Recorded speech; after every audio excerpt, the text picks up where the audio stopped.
notice, he says he took him there to test him. There are 3 tests you must pass before God trusts you with freedom. Write them down. First test is a test of appetites. You got to pass that test. You got to test your appetites. God will check to see if your appetites are under control. All of them. Your sexual appetites. Well, some folks want to preach with their mouths and can't keep their zip up.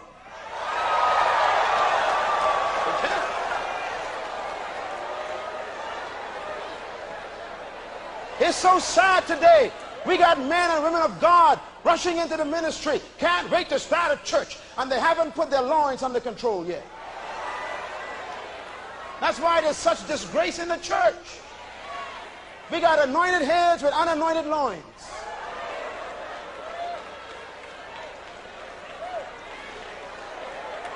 Oh, come on, clap your hands, somebody. You understand what I'm talking about?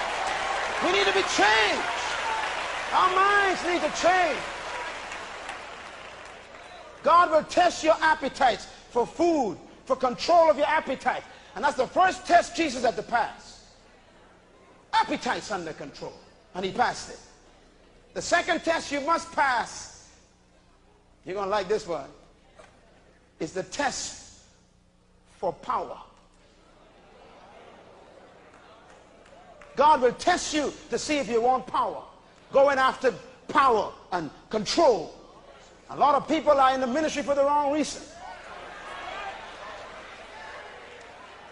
Some folks want to carry the pastor's Bible for the wrong reason. Oh yeah, I know they're there. Yeah, you got folks who will do anything to get a little position. God will test you. Brother, when you don't want the position, God will give it to you. Right where you are, work hard. Do the best you can. Don't look for promotion. It'll come from the Lord. The devil said to Jesus, come on this pinnacle and jump down, and you'll make yourself famous. You see, if you're still looking for fame, you ain't got the right spirit. Some folks rush into the ministry because of the big break. Lord help us. We got some talented people here. I mean, you could sing, you could play piano, you could play a saxophone or something. And here comes a guy who heard you play, and he says, look, I want to put you in the studio, man. You're pretty good. Yeah. And you say, yeah, this is your big break. Yeah, my big break. Yeah. Now listen, we don't want you to mention Jesus when you sing, though. Now, we'll give you $200,000. We'll pay for everything for you, but just don't mention Jesus, okay? This is your big break. We'll promote you in the secular market. We'll put you on MTV. We'll fix you. You just remember, don't mention Jesus, and everything gonna be all right. Time for your big break now. Then you got the other side. You even got some great men of God, women of God, who would come to a young whippersnapper and say, hey man, you preach good. I want you to come over to my church and take over the youth department. You even ain't sure he's saved.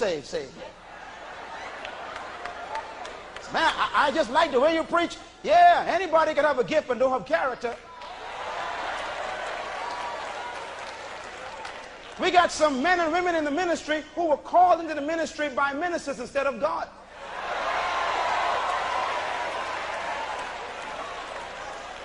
This stuff got to stop now. Nothing in the world is worse than artificial growth. Come on, somebody. Artificial growth. They take those hormones and put in those chicken eggs. Chickens grow overnight, full of hormones, fat and plump, and make you sick and get cancer. And we got some saints like that. All of a sudden, out of nowhere, they come. Didn't have a chance to be tested or tried or go through any tribulation. And all of a sudden, they put a sign over a door front saying they got a church.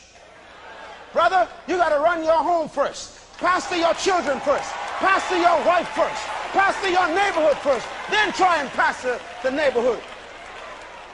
There are people in the ministry who need to go out of the ministry now. Go and start over again and have someone to father you before you try and father people.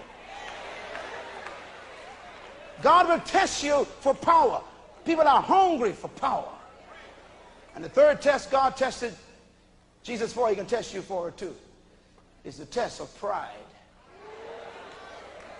Oh, that's a serious, subtle one. So if you bow down and worship me, I'll give you all the glory and the splendor and all the authority and influence of this city.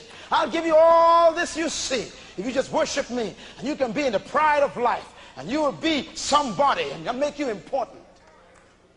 Boy, what a tempting thing. And that's in the church. May God forgive us. But God going to take you through the wilderness before he brings you into freedom. And can I suggest that when you pass the test in the wilderness, he will take you across Jordan.